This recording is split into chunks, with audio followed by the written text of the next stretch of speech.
사도행전 4장 1절부터 22절까지 말씀 우리 다 찾으셔서 한 절씩 교독하겠습니다. 사도행전 4장 1절부터 22절. 제 성경은 191쪽에 있습니다. 사도행전 4장 1절 제가 먼저 읽습니다.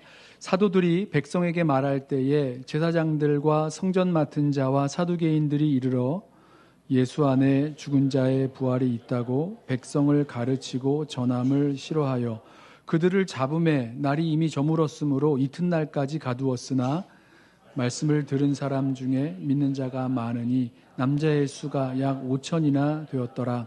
이튿날 관리들과 장로들과 서기관들이 예루살렘에 모였는데 대제사장 안나스와 가야바와 요한과 알렉산더와 및 대제사장의 문중이 다 참여하여 사도들을 가운데 세우고 묻되 너희가 무슨 권세와 누구의 이름으로 이 일을 행하였느냐? 이에 베드로가 성령이 충만하여 이르되 백성의 관리들과 장로들아, 만일 병자에게 행한 착한 일에 대하여 이 사람이 어떻게 구원을 받았느냐고 오늘 우리에게 질문한다면 너희와 모든 이스라엘 백성들은 알라. 너희가 십자가에 못 박고 하나님이 죽은 자 가운데서 살리신 나사렛 예수 그리스도의 이름으로 이 사람이 건강하게 되어 너희 앞에 섰느니라. 이 예수는 너희 건축자들의 버린 돌로서 집 모퉁이의 머릿돌이 되었느니라. 다른 이로서는 구원을 받을 수 없나니 천하 사람 중에 구원을 받을 만한 다른 이름을 우리에게 주신 일이 없음이라 하였더라. 그들이 베드로와 요한이 담대하게 말함을 보고 그들을 본래 학문 없는 범인으로 알았다가 이상히 여기며 또 전에 예수와 함께 있던 줄도 알고 또 병 나은 사람이 그들과 함께 서 있는 것을 보고 비난할 말이 없는지라. 명하여 공회에서 나가라 하고 서로 의논하여 이르되 이 사람들을 어떻게 할까? 그들로 말미암아 유명한 표적 나타난 것이 예루살렘에 사는 모든 사람에게 알려졌으니 우리도 부인할 수 없는지라. 이것이 민간에도 퍼지지 못하게 그들을 위협하여 이후에는 이 이름으로 아무에게도 말하지 말게 하자 하고 그들을 불러 경고하여 도무지 예수의 이름으로 말하지도 말고 가르치지도 말라 하니 베드로와 요한이 대답하여 이르되 하나님 앞에서 너희의 말을 듣는 것이 하나님의 말씀을 듣는 것보다 옳은가 판단하라. 우리는 보고 들은 것을 말하지 아니할 수 없다 하니 관리들이 백성들 때문에 그들을 어떻게 처벌할지 방법을 찾지 못하고 다시 위협하여 놓아주었으니 이는 모든 사람이 그 된 일을 보고 하나님께 영광을 돌림이라. 이 표적으로 병 나은 사람은 40여 세나 되었더라. 아멘. 베드로와 요한이 성전 미문에 앉아 구걸하던 안진뱅이를 예수 그리스도의 이름으로 일으켜 세우자 나면서부터 걷지 못하던 그 발과 발목이 힘을 얻어 일어나 걷고 뛰며 함께 성전으로 들어가서 하나님을 찬미했습니다. 이것을 보고 놀란 사람들이 베드로와 요한에게 몰려들었죠. 베드로는 사람들에게 이 기적을 자신이 베푼 것처럼 내가 한 것처럼 보지 말라라고 하면서 너희가 죽였으나 하나님이 다시 살리신 예수님께서 이 사람을 완전히 낫게 하셨다 증거합니다. 그러므로 예수를 십자가에 못 박은 너희는 회개하고 돌이켜 죄 없이 함을 받으라. 그리하면 새롭게 되는 날이 오리라 면서 이렇게 회개를 촉구하죠. 자, 몰려든 유대인들에게 베드로가 부활하신 예수님을 증거하고 회개를 촉구하는 설교를 하고 있을 때 예루살렘 성전을 맡고 있던 제사장들과 성전 경비대장 그리고 사두개인들이 몰려와서 무슨 말을 하는지 듣고 있었습니다. 그런데 듣고 보니 화가 나는 거죠.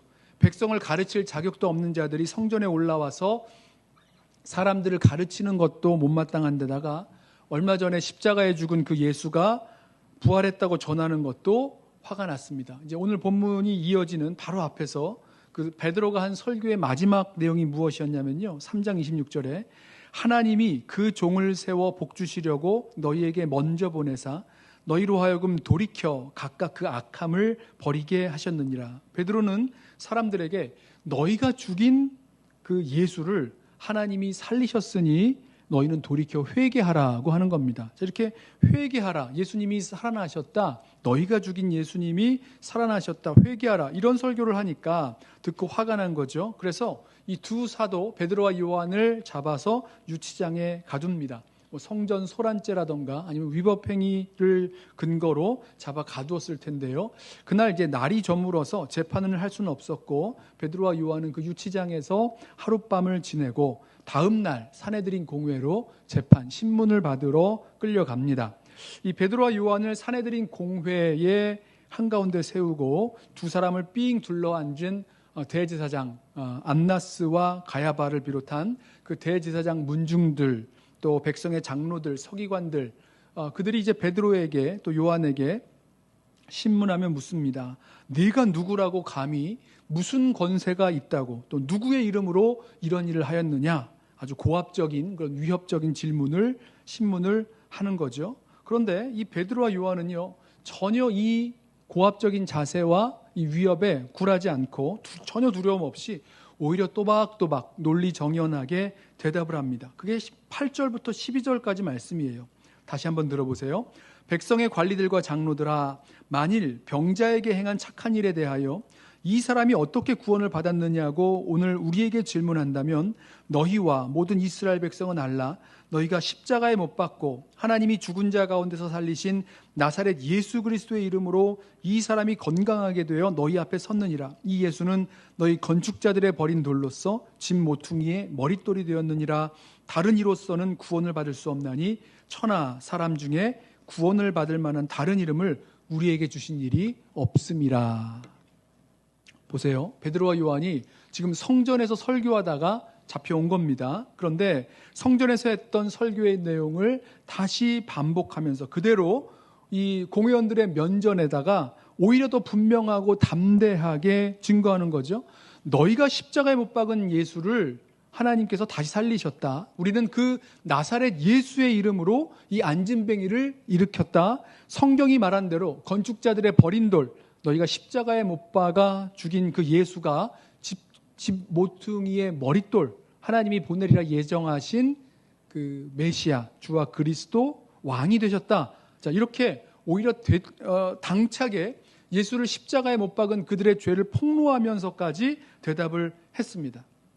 자, 이 대제사장들, 안나스와 가야바, 또 이 공회원들 포함해서 이 모습을 보고요, 베드로의 그 담대함에 놀랍니다. 그게 13절 말씀이에요.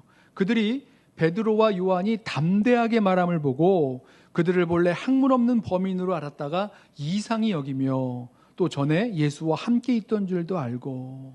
이 공회원들의 경험에 비추어 보면 보통 사람이 공회에서 신문을 받는 것은요, 겁을 먹는 것이 당연한 일입니다. 사람을 죽일 수도 있고 살릴 수도 있는 그 권한이 공회에 있기 때문이죠.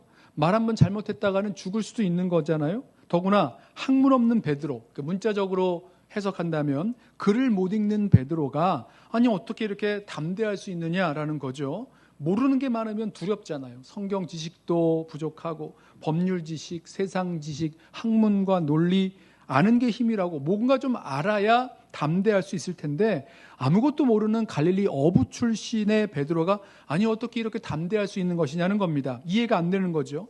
당당한 정도가 보통이 아니에요. 사내들인 공회가 이전에 내렸던 그 재판 결과, 예수님께 내린 그 재판의 판결이 잘못되었다고까지 공격하는 것 아니겠습니까?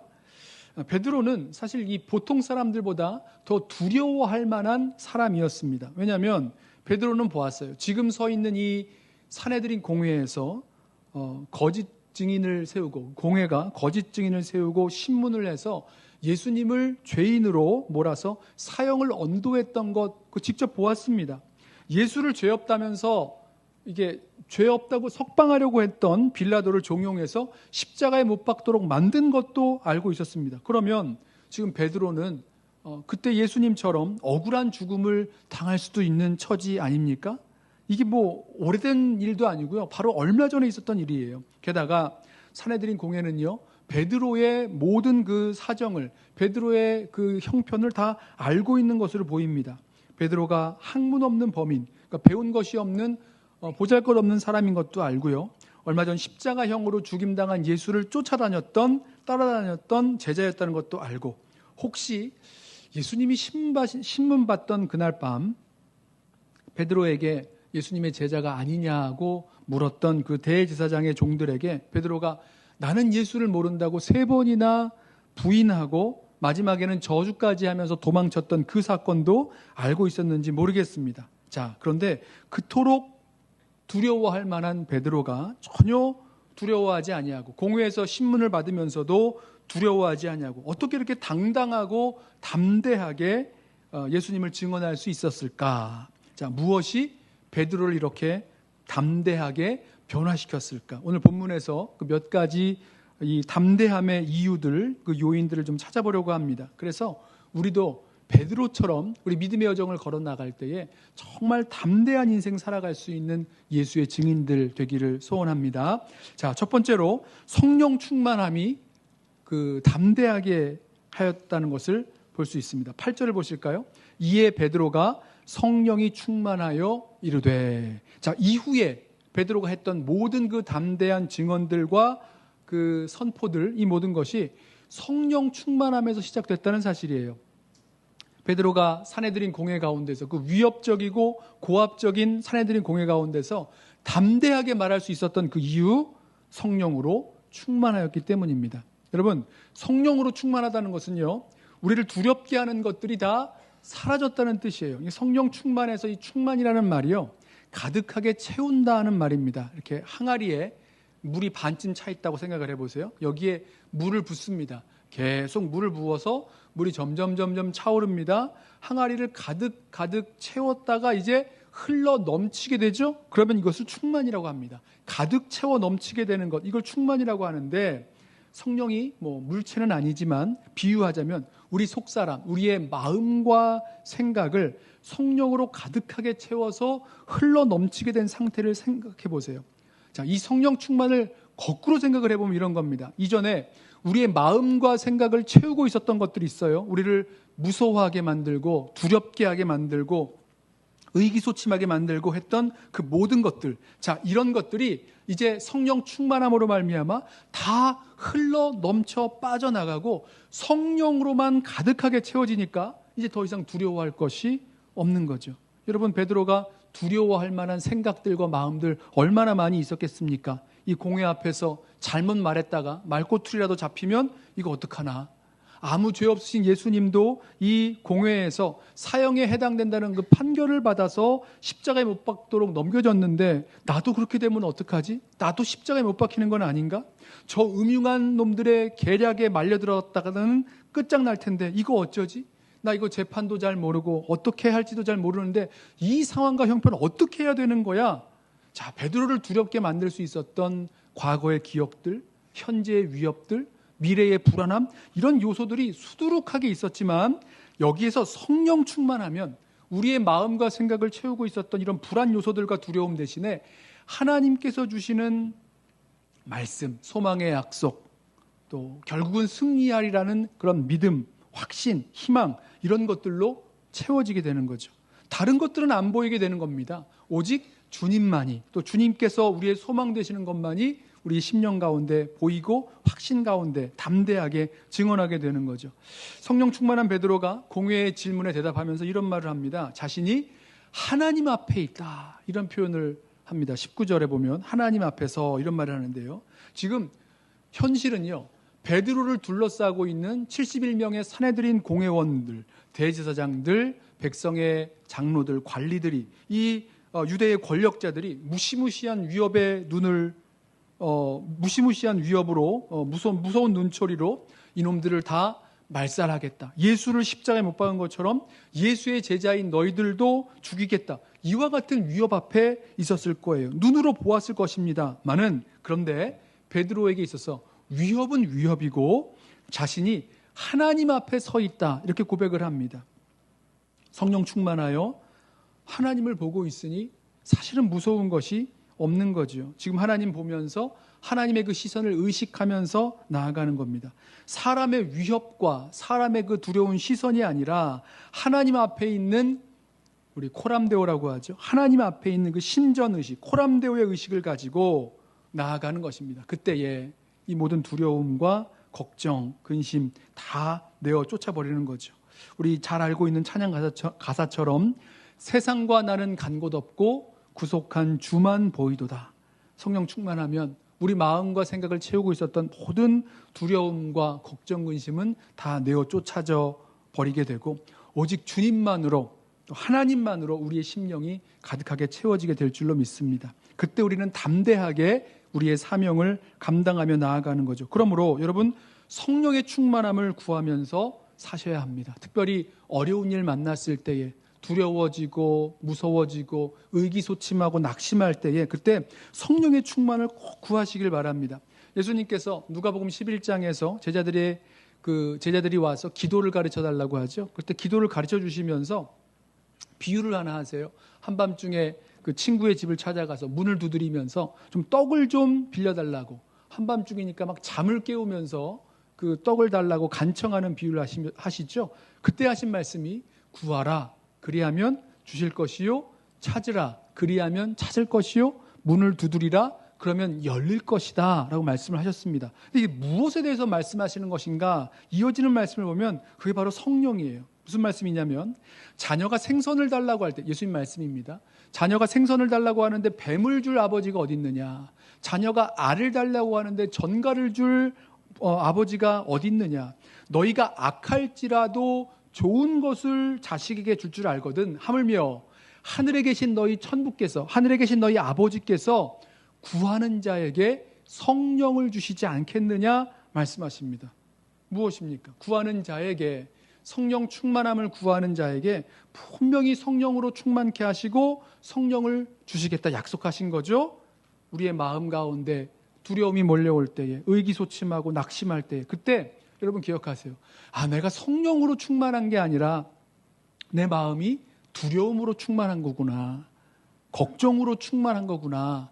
우리의 상황을 판단하시고 우리가 담대할 수 있는 길, 믿음으로 담대하게 우리에게 맡겨진 사명을 감당하며 살아갈 수 있는 그 길은 성령 충만, 주님의 임재와 또 주님의 말씀으로 우리의 속사람을 가득하게 채워서 넘쳐 흐르게 하기까지 그 성령 충만을 간절히 구하면서 살아가는 저와 여러분 되길 원합니다. 바로 그때에 담대한 믿음의 인생, 믿음의 여정을 걸어나가게 될 것입니다. 두 번째로 이 베드로에게서 찾을 수 있는 그 담대함의 요소는요, 하나님께 순종한다는 확신이 우리로 담대하게 증언하는 것을 볼 수 있습니다. 자, 이 성령 충만한 베드로의 답변을 듣고요, 사내들인 공회가 당황합니다. 게다가 베드로의 그 말을 부인할 수 없도록 나사렛 예수의 이름으로 일어나 걷게 된 사람, 그 나면서부터 안진뱅이 된 그 사람이 그 옆에 서 있으니까 뭐라고 비난할 말이 없는 겁니다. 그러자 공회가 두 사람을 나가게 하고는 이 베드로와 요한을 어떻게 해야 될지 의논하기 시작하죠. 좀 이렇게 웃기는 상황이 좀 된 거예요. 베드로와 요한이 예수의 이름으로 그 안진뱅이를 일으킨 기적, 이거 예루살렘에 사는 사람들이 다 알게 됐고, 사실 우리도 이것을 없었던 일이다, 그거 거짓말이다, 이렇게 부인할 수도 없으니 이거 어떻게 하냐는 겁니다. 그러니까 이제 이 문제를 더 이상 이 사람들이 이 예수의 이름으로 말하지 못하게 아주 엄포를 좀 놓자라고 이제 의견을 모으죠. 베드로와 요한을 이제 공회로 다시 불러들여서 말합니다. 절대로 예수의 이름으로 말하지도 말고 가르치지도 말아라, 경고합니다. 이런 뜻이에요. 이번은 처음이니까 내가 경고만 하는 건데 다음에 또 그렇게 말하면 가만 놔두지 않을 거야, 이렇게 엄포를 하는 거죠. 그러자 베드로와 요한의 대답을 들어보십시오. 19절 보세요. 베드로와 요한이 대답하여 이르되 하나님 앞에서 너희의 말을 듣는 것이 하나님의 말씀을 듣는 것보다 옳은가 판단하라. 우리는 보고 들은 것을 말하지 아니할 수 없다 하니. 베드로와 요한은요, 지금 자신이 하나님의 말씀을 듣는다는 말은 이제 순종한다는 뜻이죠. 하나님 말씀에 순종하고 있다는 그 확신이 그들을 담대하게 만들었습니다. 담대하게 얘기하는 거예요. 너희 말 듣는 것이 옳은지 하나님 말씀 듣는 것이 옳은지 너희가 판단하라. 왜죠? 내가 하나님 말씀을 듣고 순종하겠다라는 그 확신이 있었기 때문인 거죠. 그래서 당당하고 담대한 겁니다. 여러분, 우리도 그래요. 우리도 지금 내가 하려고 하는 그 일이 하나님 보시기에 하나님 기뻐하시고 하나님 원하시는 일, 하나님의 뜻에 합당한 일이라는 확신이 들면요, 담대하게 그 일을 감당합니다. 그래서 저와 여러분이 무슨 일을 하려고 할 때 마음에 담대함이 없다면, 뭔가 좀 두렵고 의심스럽고 그렇다면요, 내가 하려는 것이 정말 하나님이 원하시는 일인지 하나님의 뜻인지 깊이 판단할 수 있는 그 시간을 가지셔야 합니다. 오늘 베드로가 말씀에서 무엇이 옳은지 판단하라 이렇게 말하죠. 하나님 뜻이 무엇인지, 하나님이 기뻐하시는 그 일이 무엇인지 하나님 말씀을 충분히 살펴보고 하나님의 구체적인 그 뜻과 인도하심을 구하면서 충분히 기도하면서, 그리고 나서 이거 정말 하나님이 나에게 원하시는 것, 하나님이 우리 교회 공동체에게 원하시는 일이다 라는 확신이 들면 아무리 힘이 들고 어려워도 담대하게 확신 있게 그 일을 감당하게 될 수 있는 것입니다. 말씀드린 대로 베드로가 하나님 말씀을 듣는다, 이 말은 하나님 뜻에 순종하겠다라는 뜻인데, 바울도 이 베드로가 한 말과 비슷한 말을 한 적이 있어요. 갈라디아 교회에 편지하면서 갈라디아서 1장 10절에 이렇게 말씀하죠. 내가 사람들에게 좋게 하랴 하나님께 좋게 하랴, 사람들의 기쁨을 구하랴, 내가 지금까지 사람의 기쁨을 구하는 것이었다면 그리스도의 종이 아니니라. 대답이 너무 분명하죠? 나는 사람 기쁘게 하려고 하지 않았다.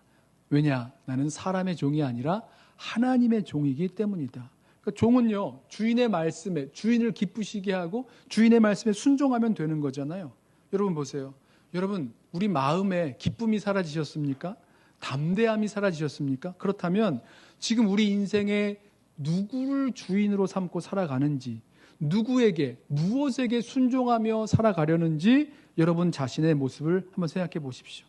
어떤 누구의 종이 돼서 사사건건 눈치를 살피느라 전전긍긍하면서 담대함도 잃어버리고 기쁨도 잃어버리고 있는 것은 아닌지, 또 지금 당하고 있는 어려움들, 이 위기에서 탈출하고 남들 부러워하는 어떤 성공과 성취를 이루려는 그런 일에 종이 되어 있는 것은 아닌지, 이거 안 되면 어떡하지, 이거 잘못되면 어떡하지 걱정하다가 두려움 속에서 종살이하면서 담대함과 기쁨을 잃어버린 것은 아닌지, 이걸 좀 찾아보자는 거죠.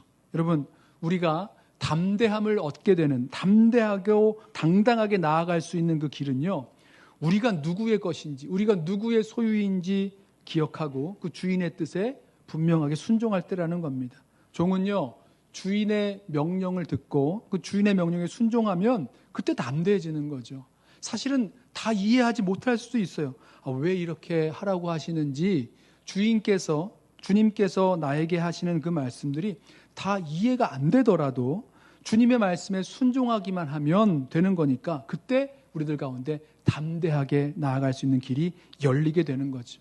우리 마음 가운데 두려움이 몰려오고 의기소침해질 때 그때 기억하겠습니다. 내가 지금 하려고 하는 일이 정말 하나님께서 나에게 원하시는 일인지 충분히 기도하고 판단하고 하나님 맡겨주신 그 사명 감당할 수 있는, 확신 가운데 감당할 수 있는 저와 여러분 되기를 소원합니다. 마지막으로 보고 들은 그 증거가 담대하게 하였습니다. 20절에 이렇게 말씀했죠. 우리는 보고 들은 것을 말하지 아니할 수 없다. 보고 들은 것을 말하지 아니할 수가 없다. 말하지 아니할 수 없다. 말할 수밖에 없다는 거예요. 베드로가 무엇을 보았습니까? 무엇을 들었습니까? 예수님께서 십자가에 못 박혀 죽으신 예수님께서 3일 만에 부활하신 것 보았어요. 그 예수님 만났습니다. 승천하시는 예수님께서 가서 모든 민족으로 제자를 삼으라고 말씀하신 예수님의 그 명령, 대위임령도 들었습니다. 부활하신 주님께서 약속하신 성령이 오순절 그 다락방에 임하는 것도 보았어요. 급하고 강한 바람이 온 집에 가득하고 불의 혀같이 갈라지는 것이 각 사람의 머리에 위에 있고 세계 각국의 언어로 하나님의 성령이 말하게 하심을 따라서 하나님의 큰일을 말하는 것, 그것도 들었습니다. 보았습니다.